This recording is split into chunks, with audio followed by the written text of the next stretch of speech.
Assalamualaikum warahmatullahi wabarakatuh. Selamat datang kembali di Chemistry, cerita mistis para pendaki. Di kesempatan kali ini, gue bakal ngebawain sebuah kisah dari Anton. Sebut saja namanya Anton. Cerita ini terjadi sekitar tahun 2006, tepatnya di Gunung Penanggungan yang terletak di antara Kabupaten Pasuruan dan Kabupaten Mojokerto, Jawa Timur. Awalnya, tujuan mereka hanya untuk sekedar mengisi waktu luang di sebuah warung kopi pusat kota di Mojokerto. Namun, karena Anton melihat rekannya yang sedang terkena musibah, ia mencoba untuk menghiburnya. Berkali-kali gagal, ia tetap saja masih tidak bisa terhibur. Akhirnya, gunung adalah solusi mereka. Dalam pertualangan mereka mendaki gunung malam hari, banyak kejanggalan-kejanggalan aneh. Seperti apa kisahnya? Silahkan menikmati jalan ceritanya. Tapi sebelum kita masuk ke ceritanya, jangan lupa like, comment, and share video ini. Dan buat yang belum subscribe, kalian bisa klik tombol subscribe dan nyalahin lonceng notifikasinya agar kalian gak ketinggalan video-video terbaru.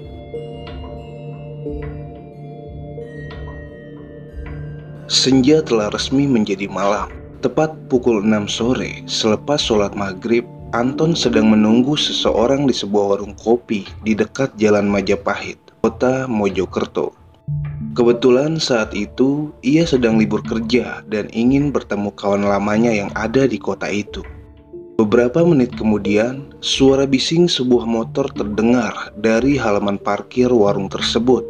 Anton pun lantas melambaikan tangan kepada pengendara motor itu. "Sorry lama, tadi masih ada kendala di jalan. Aku habis nabrak orang." "Innalillahi, terus kamu gak apa-apa?" "Iya gak apa-apa, cuma orang yang aku tabrak lecet kaki sama tangannya. Untung aja gak ada polisi. Orangnya juga mau diselesaikan dengan cara damai." "Alhamdulillah, syukurlah kalau gitu." "Syukur apanya? Aku bayar 300.000 buat tuh orang." "Loh, kok banyak? Emang parah?" Pria itu menjelaskan panjang lebar kronologi kejadiannya. Korban yang ditabrak meminta pertanggungjawaban. Jika ingin menyelesaikan dengan cara kekeluargaan, harus membayar besaran sekian. Awalnya si korban meminta uang sebesar 500.000. Namun pria itu hanya memiliki uang 300.000 terakhirnya di dompet. Mau tak mau, ia hanya bisa memberikan sembari mengikhlaskan uang terakhirnya untuk bertahan sampai akhir bulan menunggu gajian. "Lebih baik damai daripada urusan polisi," ujarnya. Anton yang melihat kawannya kesal itu pun mencoba untuk menghiburnya. Namun obrolan demi obrolan mereka terasa hambar karena pria itu tak kunjung tersenyum. Tak sesekali ia mengucapkan kata-kata yang tidak mengenakan untuk didengar. Semakin lama, Anton pun jengkel melihat kelakuan dan perkataannya. Tak sedikit pula sorot pandang dari pengunjung lain memperhatikan mereka berdua. Tiba-tiba Anton mengingat sesuatu. Jika kawannya ini dulunya suka mendaki gunung sama dengannya. Walaupun pria itu telah vakum mendaki selama setahun silam, apa salahnya untuk mengajaknya agar lebih tenang pikirannya dan melupakan kejadian yang telah menimpanya. "Ren, mendaki malam hari berani gak?" "Di mana?" "Sini aja, yang deket-deket. Penanggungan mungkin." "Kapan, Ton?" "Sekarang lah." Namun Randy hanya terdiam lama. Lalu ia berujung menjawab, "Kamu ini udah aku ketimpa masalah, malah ngajak muncak. Gak ada uang aku." "Justru itu yang asik, biar pikiranmu tenang di atas puncak. Soal uang gak usah dipikirin, kayak mau ke mall aja butuh uang banyak." "Ah enggak ah." "Ayolah, biar suasana hatimu sedikit terhibur. Gak tega aku lihat kamu yang kayak gini." Setelah lama dipertimbangkan, akhirnya Randy mengamini tantangan Anton. Karena pendakian yang terbilang dadakan, mereka hanya membawa alat seadanya saja. Lagi pula, Gunung Penanggungan juga sudah menjadi tempat pendakian mereka untuk kesekian kalinya. Jadi mereka sudah hafal betul medan yang akan mereka lalui. Pun soal pendakian, mereka sudah berpengalaman. Namun malam hari adalah kali pertama ini mereka mendaki. Tepat pukul 9 malam, mereka sudah siap untuk berangkat. Menggunakan motor Suzuki Anton, mereka berdua langsung bertolak ke arah Trawas. Namun setiba di daerah Mojosari, ban motor mereka bocor di tengah jalan. Otomatis mereka harus menuntun motornya sembari mencari tambal ban yang masih buka. Dan lagi-lagi Randy menggerutu karena perjalanan mereka terhambat. Anton mencoba untuk menenangkan agar tidak mengumpat perkataan joroknya. Namun tetap saja Randy masih terus menggerutu kesal. Setelah beberapa menit mengarungi jalanan, akhirnya ada tambal ban 10 meter di depan mereka. Namun sayangnya sudah tutup. Hanya ada kompresor angin di depan rumah tersebut. Tanpa tedeng aling-aling, mereka langsung mengetuk pintu rumah itu, berharap penjaga tambal ban membukakan pintu rumah. Beruntung, si pemilik rumah masih terjaga dan mau menolong mereka berdua. Walaupun sebelumnya banyak negosiasi, karena semula si pemilik tambal ban enggan menambal motornya. 30 menit berlalu cepat, motor sudah bisa mereka kendarai kembali. Dalam perjalanan, Randy masih terus bergeming. Anton pun mencoba membuka percakapan, namun hanya dijawab dengan ketus dan tatapan kesal. Bukan seorang Anton namanya jika ia melihat sahabatnya marah, lantas langsung putus asa. Ia pun terus mencoba membuka obrolan-obrolan ringan. Dan akhirnya Randy juga bisa luluh dari egonya. Ia sudah mulai bisa tersenyum kembali. Dan tepat pukul 10:30 malam, mereka telah sampai di dekat perempatan Balai Desa Tamiajang. Mereka mengambil jalur Tamiajang karena terbilang jalur paling umum pada saat itu. Di sana, mereka menitipkan motornya pada salah satu rumah warga yang bernama Maksud. Karena kebetulan Maksud ini juga memiliki warung di depan Balai Desa Tamiajang, yang juga telah menjadi langganan beberapa kali saat mereka akan mendaki Gunung Penanggungan. Di sana, mereka sudah dianggap seperti anak sendiri oleh Maksud. Maksud pun bertanya perihal kedatangan mereka malam itu. Lalu mereka menjelaskan bahwa tujuannya adalah ingin mendaki tengah malam. Seketika itu, Maksud kaget, bukan kepalang, mendengar penjelasan dari mereka berdua. Karena sangat jarang sekali ada pendaki tengah malam. Pun biasanya mereka saat mendaki juga pada pagi hari, kalau tidak siang hari. Bukan melarang, lebih tepatnya perkataan Maksud saat itu adalah meminta agar mereka mengurungkan niatnya dan melanjutkan pendakian esok hari saja. Beliau hanya mengingatkan jika memang niat mereka mendaki malam hari, karena jarak pandang dan jalur menuju puncak malam hari akan lebih sulit dibandingkan siang hari. Namun Randy menimpal perkataan Maksud. "Halah mak, orang kita sering mendaki di sini kok, apalagi Penanggungan. Sudah hafal banget sama jalurnya." "Hus Ren, jangan sombong begitu, jaga perkataanmu." "Bukan begitu nak, emak cuma khawatir. Tapi kalau tetap pengen naik juga gak apa-apa. Tetap berdoa saat di dalam alas ya. Semoga gak ada apa-apa. Monggo dihabiskan dulu suguhannya." Setelah beberapa perbincangan ringan dengan Maksud, mereka berdua berujung pamit untuk segera naik ke puncak Penanggungan. Sebelumnya mereka diberi bekal oleh Maksud, yaitu 4 mie instan dan 2 botol air mineral untuk jaga-jaga jikalau lapar di tengah alas gunung. Saat di perjalanan, Anton mulai merasa tidak enak untuk melanjutkan perjalanan mereka. Bahkan hal aneh pertama yang mereka temui pada saat berjalan melewati perkampungan dan akan memasuki alas gunung, mereka melihat banyak orang sedang bermain kartu remi di pos kamling terakhir sebelum masuk alas pegunungan. Kebetulan juga pos tersebut berhadapan dengan makam kampung di sana. Tapi saat itu Anton tidak sadar jika di pos tersebut banyak orang yang bermain kartu. Yang tahu jelas hanyalah Randy. "Nyun sewu," ujar Randy permisi sambil membungkuk. Anton hanya terdiam keheranan. Mungkin karena melewati makam, pikir Anton. Randy menunduk permisi. Kemudian Anton pun berujung mengucap salam. Setelah jarak sekitar 50 meter, mereka berjalan melewati tempat itu.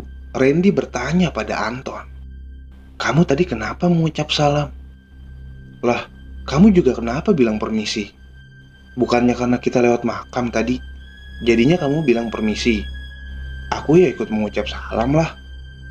"Loh, mata kamu gak lihat apa? Banyak orang sedang main kartu remi di pos depan makam tadi."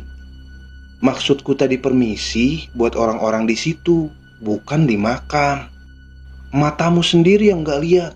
Dari tadi di pos yang gak ada orang." Kemudian Randy pun menoleh ke belakang. "Loh, jancok, kok tiba-tiba sepi, Ton? Terus yang aku lihat tadi siapa?" "Ren, jangan bercanda ah. Kita baru sampai sini loh. Sumpah, Ton, aku gak bercanda. Tadi orang-orang pas aku sapa juga pada ketawa, terus nyapa balik ke kita." Anton melihat wajah Randy memang terlihat sangat serius dan tegang. Mereka pun terus melakukan pendakian, meskipun dengan rasa takut dari diri Anton. Ia tidak mau mengajak Randy untuk kembali, karena jika itu terjadi, maka reputasinya sebagai lelaki akan tercoret habis-habisan di depan Randy. Anton yang menantang, masa iya dia sendiri yang mengurungkan? Dalam perjalanan pendakian, tak ada satupun pendaki yang berpapasan dengan mereka. Mana ada orang mendaki di tengah malam seperti ini?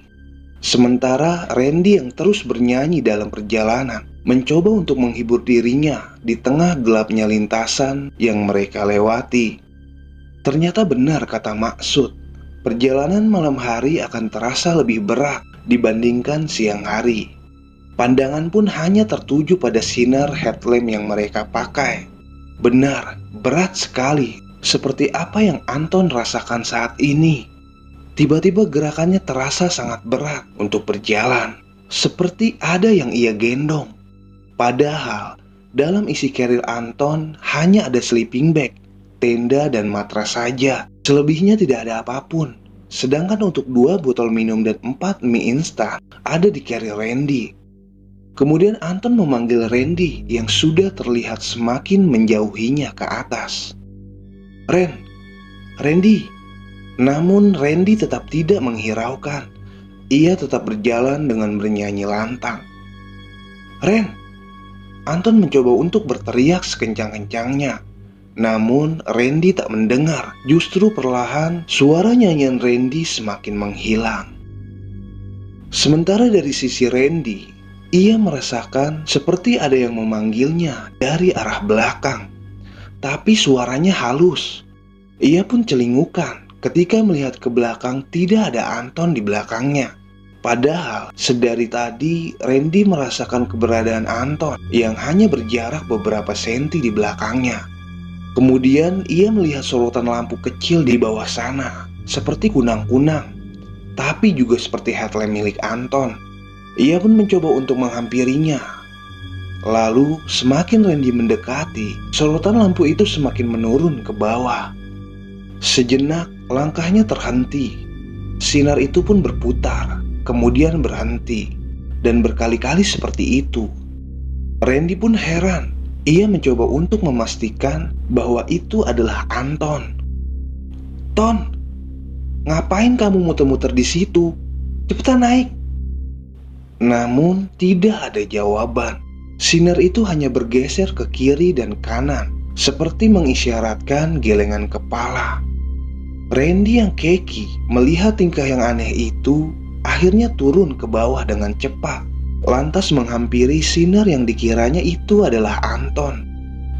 Saat jaraknya sudah semakin dekat, sinar itu justru terbang ke atas, sambil mengeluarkan asap tepat di atas kepala Randy. Kemudian perlahan menghilang. Tapi tidak terlihat sosok apa yang Randy lihat. Yang jelas, ia tak bisa berucap apa-apa. Randy hanya terdiam 1000 kata, dan kemudian segera kembali ke atas. Seketika ia pun memutarkan badan. Namun tiba-tiba tubuhnya menabrak punggung seseorang. Jancuk. Sontak perkataan kotor pertamanya tak sengaja terlontarkan dari mulut Randy. Kamu dari tadi kemana aja sih? Kok tiba-tiba di depanku? Ternyata itu adalah tubuh Anton.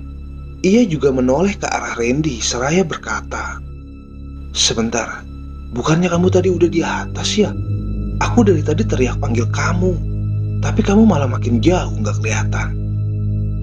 "Aku tadi lihat sinar di bawah, Ton. Aku mikirnya itu sinar dari headlamp kamu. Pas aku deketin, malah dia terbang ke atas. Ya aku takut lah. Terus aku balik badan, ternyata ada kamu. Tadi aku juga merasa berat banget di karirku. Padahal sejak perjalanan tadi gak begitu berat." Belum selesai perdebatan mereka, sejurus kemudian terdengar suara seperti seseorang wanita yang membisik. Namun terdengar jelas, sangat jelas sekali, sampai Anton menepuk punggung Randy. "Ren, denger gak?" "Iya, Ton, aku juga denger." Mereka berdua pun sejenak terdiam. Namun tak lama suara itu kembali lagi, tapi kali ini lebih jelas, seperti sedang memanggil seseorang. Suaranya seperti, "Hai." Jelas sekali terdengar di kedua telinga mereka. "Nyuwun sewu, Mbah. Kami hanya ingin lewat." Setelah itu, beberapa waktu berlalu dan beberapa suara-suara aneh mereka acuhkan. Tepat pukul 3 pagi, mereka telah sampai di Puncak Bayangan, tempat campground terakhir sebelum mencapai puncak Penanggungan untuk pendaki yang melalui jalur Tamiajeng. Dan lagi-lagi, kejadian janggal terjadi pada mereka berdua. Saat Anton sedang membuka keril bermaksud mengeluarkan tenda, tiba-tiba tenda dan sleeping bag tidak ada dalam kerilnya. Ia pun mengoyak-oyak dan dibuka resleting dalam kerilnya, masih tidak ketemu. Sementara Randy yang tengah menikmati tembakau di sebelahnya melihat kawannya sedang kebingungan. "Ada apa, Ton? Tendaku di mana ya? Padahal tadi aku bawa loh." "Tadi kamu taruh mana?" "Ya di dalam keril lah." "Mana yang hilang tenda sama sleeping bag lagi?" "Terus gimana nih? Jangan-jangan matras kamu juga hilang?" "Aku nggak bawa tenda sama matras loh, Ton. Kalau matras ini ada, tapi tenda sama SB ku nggak ada." "Aneh, padahal kerilku nggak ada yang bolong loh." "Ya udahlah, gelar matras aja.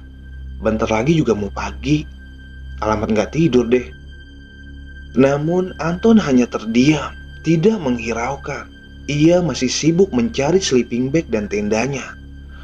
"Udahlah, nggak usah dipikir. Tadi kamu bilang mau menghibur aku di sini. Malah kamu sendiri yang panik." Mendengar perkataan Randy, ia jadi teringat janjinya tadi.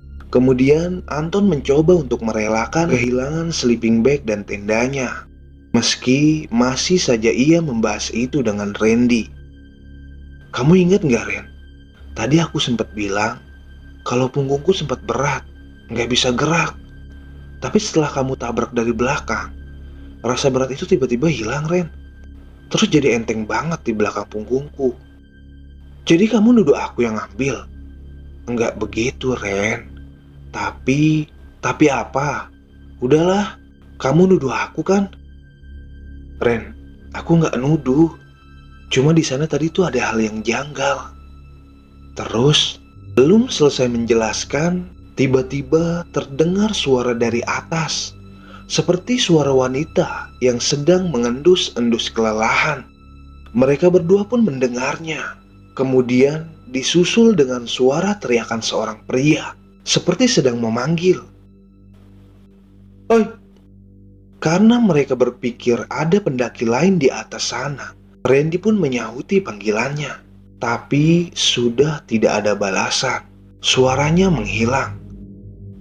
"Woi, ada orang di sana." Randy pun kembali memastikan. Tiba-tiba hawa menjadi sangat dingin.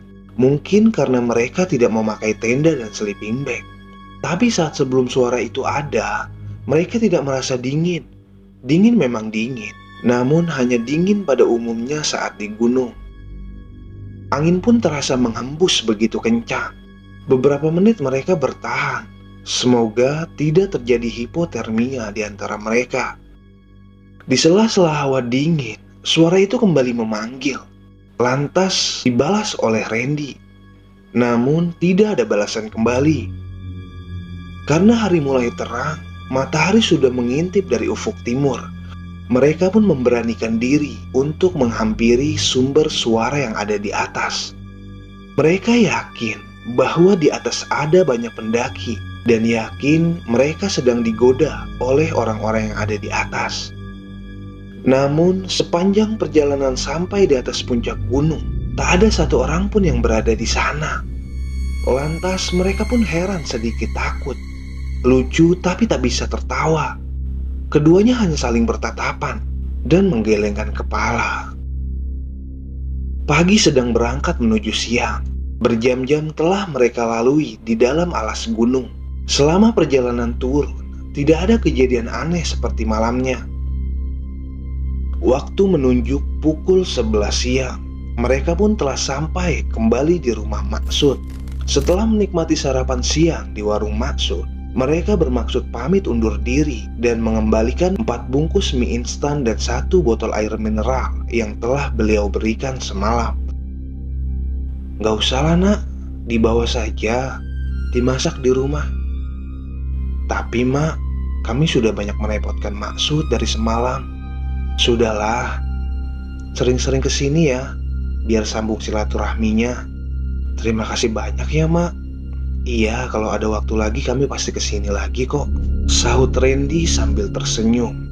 Anton pun lega melihat rekannya bisa kembali tersenyum dan melupakan kejadian 300 ribunya. Kemudian Anton mengambil motornya yang ada di dapur rumah Maksud. Namun saat itu Anton dikejutkan. Matanya pun terbelalak kaget karena melihat sleeping bag dan tendanya ada di atas motor. Loh, kok SB sama tendaku di sini ya? Perasaan dari semalam ya memang ada di atas jok mas, sahut seorang pemuda, anak Maksud yang baru saja keluar dari kamar mandi. Loh, gitu nuduh aku semalam, semprul. Anton hanya diam, tak bisa berucap. Ia bingung harus berkata seperti apa. Padahal jelas-jelas ia ingat betul kala malam itu sudah siap dan telah masuk dalam kerilnya. Namun Randy menepuk pundak Anton. Udahlah, lupain aja. Yang penting hari ini kita masih di sini kan? Dan selamat, ujarnya tersenyum. Kemudian Anton pun membalas senyumnya. Dalam perjalanan pulang, mereka saling menertawakan satu sama lain, mengingat kejadian aneh saat pendakiannya semalam. Mungkin suatu saat tantangan itu akan kembali mereka lakukan pada gunung-gunung lain yang berbeda. Karena gunung bukanlah musuh, tapi sahabat untuk manusia. Walaupun di sana banyak makhluk yang tak kasat mata, kita sebagai manusia tidak bisa semena-mena menolak kehadirannya. Kita harus tetap menerimanya. Asal kita tidak mengganggunya, mereka pun tak mengganggu kita. Karena di bumi ini bukan hanya untuk manusia, tapi untuk seluruh makhluk dari ciptaannya. Terima kasih sudah mendengarkan ceritaku. Salam permistisan duniawi. Salam lestari.